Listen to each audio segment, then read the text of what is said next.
ମନୁଷ୍ୟ ତାର ଜୀବନ ଧାରଣ ପାଇଁ ଭୂପୃଷ୍ଠସ୍ଥ କାହା ଉପରେ ସଦା ସର୍ବଦା ନିର୍ଭର କରିଥାଏ? ଅପସନ୍ ଏ ଜଳ, ଅପସନ୍ ବି ଶିଳା, ଅପସନ୍ ସି ପ୍ରାକୃତିକ ପରିବେଶ, ଅପସନ୍ ଡି ଅରଣ୍ୟ। ତେବେ ଏହାର ସଠିକ୍ ଉତ୍ତର ହେଉଛି ପ୍ରାକୃତିକ ପରିବେଶ ଉପରେ ନିର୍ଭର କରିଥାଏ।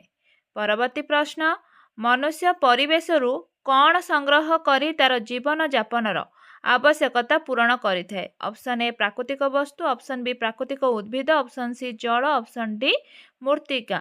ତେବେ ଏହାର ସଠିକ୍ ଉତ୍ତର ହେଉଛି ପ୍ରାକୃତିକ ବସ୍ତୁ। ପରବର୍ତ୍ତୀ ପ୍ରଶ୍ନ, ମନୁଷ୍ୟର ବ୍ୟକ୍ତିଗତ ତଥା ସାମାଜିକ ଆବଶ୍ୟକତା ପୂରଣ କରିବାରେ ଉପଯୋଗୀ ଓ ମୂଲ୍ୟବାନ ବିବେଚିତ ହେଉଥିବା ପରିବେଶର ବିଭିନ୍ନ ପଦାର୍ଥ ଯାହା ପ୍ରୌଦ୍ୟୋଗିକ ଦୃଷ୍ଟିକୋଣରୁ ସୁଗମ୍ୟ, ଅର୍ଥନୈତିକ ଦୃଷ୍ଟିକୋଣରୁ ସମ୍ଭବ, ସାଂସ୍କୃତିକ ଦୃଷ୍ଟିକୋଣରୁ ଗ୍ରହଣଯୋଗ୍ୟ, ତାକୁ କ'ଣ କୁହାଯାଏ? ତାହାକୁ ସମ୍ବଳ ବୋଲି କୁହାଯାଏ। ଯିବା ପରବର୍ତ୍ତୀ ପ୍ରଶ୍ନ। ତେବେ ପରବର୍ତ୍ତୀ ପ୍ରଶ୍ନଟି ହେଉଛି, ମନୁଷ୍ୟ ଅବ୍ୟବହୃତ କିମ୍ବା ଅଜ୍ଞାତ ହୋଇ ରହିଥିବା ପଦାର୍ଥକୁ ସନ୍ଧାନ କରି ବିଭିନ୍ନ କାର୍ଯ୍ୟରେ ବିନିଯୋଗ କଲେ ତାହା କ'ଣ ରୂପେ ବିବେଚିତ ହୁଏ? ଜୈବ ପଦାର୍ଥ, ଅଜୈବ ପଦାର୍ଥ, ସମ୍ବଳ ଅଥବା ଶକ୍ତି। ତେବେ ଏହାର ସଠିକ୍ ଉତ୍ତର ହେଉଛି ସମ୍ବଳ ଭାବରେ ବିବେଚିତ ହୋଇଥାଏ।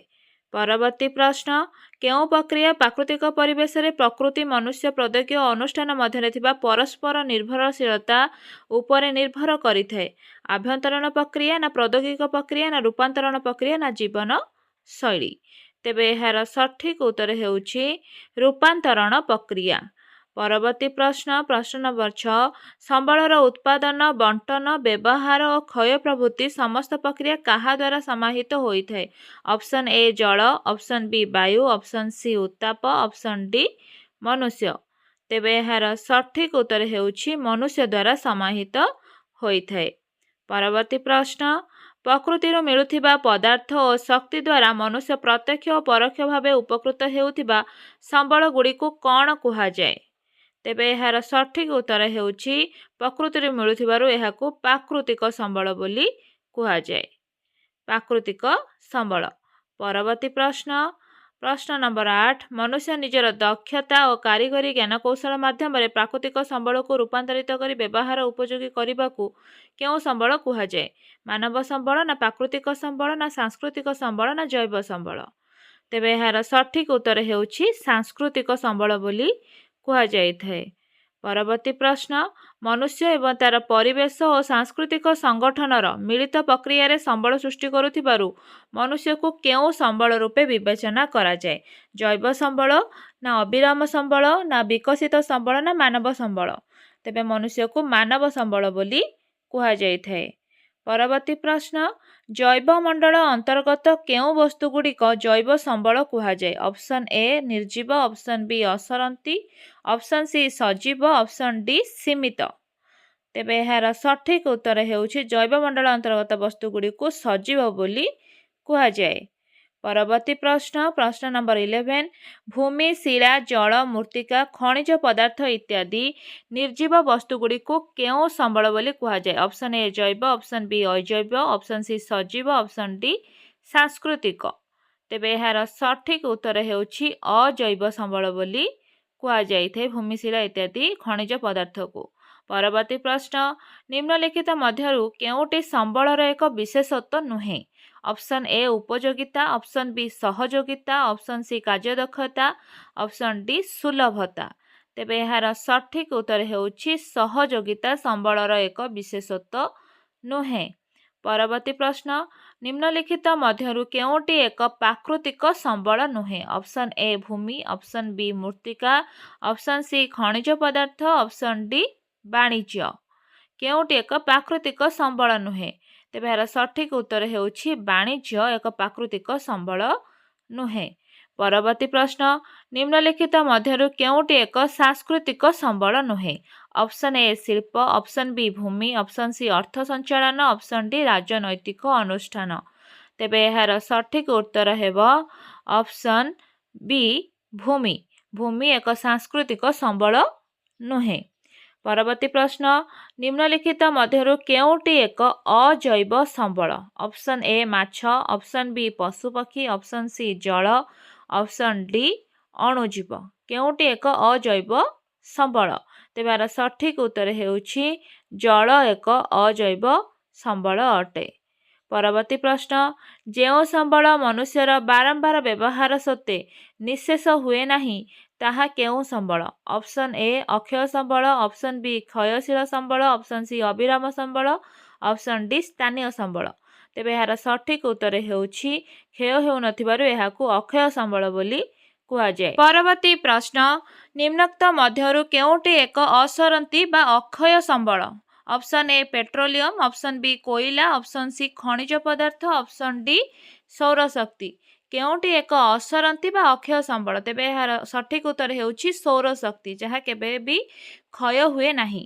ପରବର୍ତ୍ତୀ ପ୍ରଶ୍ନ ମନୁଷ୍ୟ ବ୍ୟବହାର ଦ୍ୱାରା କେଉଁ ସମ୍ବଳ କ୍ରମଶଃ ହ୍ରାସ ପାଇଥାଏ କିମ୍ବା ଶେଷ ହୋଇଯିବାର ଆଶଙ୍କା ଥାଏ ତାହା କେଉଁ ସମ୍ବଳ? ଅପସନ୍ ଏ ପ୍ରାକୃତିକ ସମ୍ବଳ, ଅପସନ୍ ବି ଅକ୍ଷୟ ସମ୍ବଳ, ଅପସନ୍ ସି ପୂରଣୀୟ ସମ୍ବଳ, ଅପସନ୍ ଡି କ୍ଷୟଶୀଳ ସମ୍ବଳ। ତେବେ ଏହାର ସଠିକ ଉତ୍ତର ହେଉଛି ଯେହେତୁ କ୍ଷୟ ହୋଇଯାଉଛି ତେବେ କ୍ଷୟଶୀଳ ସମ୍ବଳ। ପରବର୍ତ୍ତୀ ପ୍ରଶ୍ନ ନିମ୍ନୋକ୍ତ ମଧ୍ୟରୁ କେଉଁଟି କ୍ଷୟଶୀଳ ସମ୍ବଳ ନୁହେଁ? ଅପସନ୍ ଏ ବାୟୁ, option B petroleum, option C କୋଇଲା, ଅପସନ୍ ଡି ଖଣିଜ ପଦାର୍ଥ। ତେବେ ଏହାର ସଠିକ ଉତ୍ତର ହେଉଛି ବାୟୁ। ବାୟୁ ଏକ କ୍ଷୟଶୀଳ ସମ୍ବଳ ନୁହେଁ। ପରବର୍ତ୍ତୀ ପ୍ରଶ୍ନ ଯେଉଁ ସମ୍ବଳ ମନୁଷ୍ୟର ବ୍ୟବହାର ଦ୍ୱାରା ସମ୍ପୂର୍ଣ୍ଣ ଶେଷ ହୋଇଯାଏ ଏବଂ ପୁନଃ ସୃଷ୍ଟି କରାଯାଇପାରେ ନାହିଁ ତାହା କେଉଁ ସମ୍ବଳ? ଅପସନ୍ ଏ ପୂରଣୀୟ, ଅପସନ୍ ବି ନବୀକରଣ ଅଯୋଗ୍ୟ, ଅପସନ୍ ସି ପୂରଣୀୟ, ଅପସନ୍ ଡି ଅପୂରଣୀୟ ସମ୍ବଳ। ତେବେ ଏହାର ସଠିକ ଉତ୍ତର ହେଉଛି ଅପୂରଣୀୟ ସମ୍ବଳ, ଯାହା କେବେ ବି ପୂରଣ କରାଯାଇପାରେ ନାହିଁ। ପରବର୍ତ୍ତୀ ପ୍ରଶ୍ନ ମନୁଷ୍ୟର ବ୍ୟବହାର ଦ୍ୱାରା ଯେଉଁ ସମ୍ବଳର ପରିମାଣରେ କୌଣସି ହ୍ରାସ ପରିଲକ୍ଷିତ ହୋଇନଥାଏ ତାହା କେଉଁ ସମ୍ବଳ? ଅପସନ୍ ଏ ଅବିରାମ ସମ୍ବଳ, ଅପସନ୍ ବି ଗଚ୍ଛିତ ସମ୍ବଳ, ଅପସନ୍ ସି ସମ୍ବଳ ଭଣ୍ଡାର, ଅପସନ୍ ଡି ସୁଲଭ ସମ୍ବଳ। ତେବେ ଏହାର ସଠିକ ଉତ୍ତର ହେଉଛି ଅବିରାମ ସମ୍ବଳ। ପରବର୍ତ୍ତୀ ପ୍ରଶ୍ନ ନିମ୍ନୋକ୍ତ ମଧ୍ୟରୁ କେଉଁଟି ଅବିରାମ ସମ୍ବଳ ନୁହେଁ? ଅପସନ୍ ଏ ସୌରଶକ୍ତି, ଅପସନ୍ ବି ଜୁଆର ଶକ୍ତି, ଅପସନ୍ ସି ଭୂତାପଜ ଶକ୍ତି, ଅପସନ୍ ଡି କୋଇଲା। ତେବେ ଏହାର ସଠିକ ଉତ୍ତର ହେଉଛି କୋଇଲା ଏକ ଅବିରାମ ସମ୍ବଳ ନୁହେଁ। ପରବର୍ତ୍ତୀ ପ୍ରଶ୍ନ ଯେଉଁ ସମ୍ବଳ ମନୁଷ୍ୟ ଦ୍ୱାରା ବାରମ୍ବାର ବ୍ୟବହାର ସତ୍ତ୍ୱେ କ୍ଷୟ ହୁଏ ନାହିଁ ଏବଂ ବିଭିନ୍ନ ଉପାୟ ଦ୍ୱାରା ପୁନଃ ଭରଣ ହୋଇଥାଏ ତାହା କେଉଁ ସମ୍ବଳ? ଅପସନ୍ ଏ ଅବିରାମ ସମ୍ବଳ, ଅପସନ୍ ବି ନବୀକରଣ ଯୋଗ୍ୟ ସମ୍ବଳ, ଅପସନ୍ ସି ଅପୂରଣୀୟ ସମ୍ବଳ, ଅପସନ୍ ଡି ପୂରଣୀୟ ସମ୍ବଳ। ଯେହେତୁ ନବୀକରଣ ହୋଇପାରୁଛି ତେଣୁ ନବୀକରଣ ଯୋଗ୍ୟ ସମ୍ବଳ। ପରବର୍ତ୍ତୀ ପ୍ରଶ୍ନ ଜଳ, ମୃତ୍ତିକା, ବାୟୁ ପ୍ରଦୂଷଣ କେଉଁ ଉପାୟରେ ଭରଣା ହୋଇଥାଏ? ଅପସନ୍ ଏ କୃତ୍ରିମ, ଅପସନ୍ ବି ବୈଜ୍ଞାନିକ, ଅପସନ୍ ସି ପ୍ରାକୃତିକ, ଅପସନ୍ ଡି ରାସାୟନିକ। ତେବେ ଏହାର ସଠିକ ଉତ୍ତର ହେଉଛି ଜଳ, ମୃତ୍ତିକା, ବାୟୁ ପ୍ରଦୂଷଣକୁ ଆମେ ପ୍ରାକୃତିକ ଉପାୟରେ ଭରଣା କରିପାରିବା। ପରବର୍ତ୍ତୀ ପ୍ରଶ୍ନ ଯେଉଁ ସମ୍ବଳ ଅନବରତ ବ୍ୟବହାର ଦ୍ୱାରା ନଷ୍ଟ ହୋଇଗଲେ ଏବଂ ପୁନଃଭରଣ ନ ହେଲେ ତାକୁ କେଉଁ ସମ୍ବଳ କୁହାଯାଏ? ନବୀକରଣ ଯୋଗ୍ୟ ସମ୍ବଳ ନା ଅପସନ୍ ବି ଅପୂରଣୀୟ ସମ୍ବଳ, ଅପସନ୍ ସି ସୀମିତ ସମ୍ବଳ, ଅପସନ୍ ଡି ନବୀକରଣ ଅଯୋଗ୍ୟ ସମ୍ବଳ। ତେବେ ଏହାର ସଠିକ ଉତ୍ତର ହେଉଛି ନବୀକରଣ ଅଯୋଗ୍ୟ ସମ୍ବଳ, କାହିଁକି ନା ଭରଣ ହୋଇପାରିବ ନାହିଁ। ପରବର୍ତ୍ତୀ ପ୍ରଶ୍ନ ନିମ୍ନଲିଖିତ ସମ୍ବଳ ଗୁଡ଼ିକ ମଧ୍ୟରୁ କେଉଁଟି ନବୀକରଣ ଅଯୋଗ୍ୟ ସମ୍ବଳ ଅଟେ? ଅପସନ୍ ଏ ମୃତ୍ତିକା, ଅପସନ୍ ବି ଭୂମି, ଅପସନ୍ ସି ଜଳ, ଅପସନ୍ ଡି ପେଟ୍ରୋଲିୟମ। ତେବେ ଏହାର ସଠିକ ଉତ୍ତର ହେଉଛି ପେଟ୍ରୋଲିୟମଟା ନବୀକରଣ ଅଯୋଗ୍ୟ ସମ୍ବଳ ଅଟେ। ପରବର୍ତ୍ତୀ ପ୍ରଶ୍ନ ସମ୍ବଳ ବିନିଯୋଗର ଆବଶ୍ୟକତା ତଥା ଆଗାମୀ ବଂଶଧରଙ୍କ ପାଇଁ ସେଗୁଡ଼ିକ ସଂରକ୍ଷଣ ମଧ୍ୟରେ ସନ୍ତୁଳନ ରକ୍ଷା କରିବାକୁ କ'ଣ କୁହାଯାଏ? ଅପସନ୍ ଏ ଧାରଣୀୟ ବିକାଶ, ଅପସନ୍ ବି ସମ୍ବଳ ସଂରକ୍ଷଣ, ଅପସନ୍ ସି ସମ୍ବଳର ଯୋଜନା, ଅପସନ୍ ଡି ସମ୍ବଳର ବ୍ୟବହାର। ତେବେ ଏହାକୁ ଧାରଣୀୟ ବିକାଶ ବୋଲି କୁହାଯାଇଥାଏ। ପରବର୍ତ୍ତୀ ପ୍ରଶ୍ନ ନିମ୍ନଲିଖିତ ସମ୍ବଳ ଗୁଡ଼ିକ ମଧ୍ୟରୁ କେଉଁଟି ପୁନରୁଦ୍ଧାର ଅଯୋଗ୍ୟ ସମ୍ବଳ ନୁହେଁ? ଅପସନ୍ ଏ କୋଇଲା, option B petroleum, option C ଖଣିଜ ପଦାର୍ଥ, ଅପସନ୍ ଡି ମୃତ୍ତିକା। ତେବେ ଏହାର ସଠିକ ଉତ୍ତର ହେଉଛି ମୃତ୍ତିକା, ଯାହାକୁ ପୁନରୁଦ୍ଧାର ଅଯୋଗ୍ୟ ସମ୍ବଳ ନୁହେଁ, କାହିଁକିନା ତାକୁ ପୁନରୁଦ୍ଧାର ଆମେ କରିପାରିବା। ପରବର୍ତ୍ତୀ ପ୍ରଶ୍ନ ଯେଉଁ ସମ୍ବଳ ଗୁଡ଼ିକ ଭୂପୃଷ୍ଠରେ ସବୁଠାରେ ମିଳିଥାଏ ତାହା କେଉଁ ସମ୍ବଳ? ସ୍ଥାନୀୟ ସମ୍ବଳ ନା ପ୍ରଚ୍ଛନ୍ନ ସମ୍ବଳ ନା ସର୍ବତ୍ର ସୁଲଭ ସମ୍ବଳ ନା ସମ୍ବଳ ଭଣ୍ଡାର? ଯେହେତୁ ଏହା ସବୁ ଜାଗାରେ ମିଳୁଛି ତେଣୁ ଏହାର ସଠିକ ଉତ୍ତର ହେବ ସର୍ବତ୍ର ସୁଲଭ ସମ୍ବଳ। ପରବର୍ତ୍ତୀ ପ୍ରଶ୍ନ ବା ଶେଷ ପ୍ରଶ୍ନ ନିମ୍ନୋକ୍ତ ମଧ୍ୟରୁ କେଉଁ ସର୍ବତ୍ର ସୁଲଭ ସମ୍ବଳ ନୁହେଁ କେଉଁଟି? ଅପସନ୍ ଏ କୋଇଲା, ଅପସନ୍ ବି ଭୂମି, ଅପସନ୍ ସି ଜଳ, ଅପସନ୍ ଡି ବାୟୁ। ଭୂମି, ବାୟୁ, ଜଳ ସର୍ବତ୍ର ସୁଲଭ ମିଳିପାରେ ବା ସବୁ ଜାଗାରେ ମିଳେ, କିନ୍ତୁ କୋଇଲା ସବୁ ଜାଗାରେ ମିଳେ ନାହିଁ, ତେଣୁ ଏହାର ସଠିକ ଉତ୍ତର ହେବ କୋଇଲା।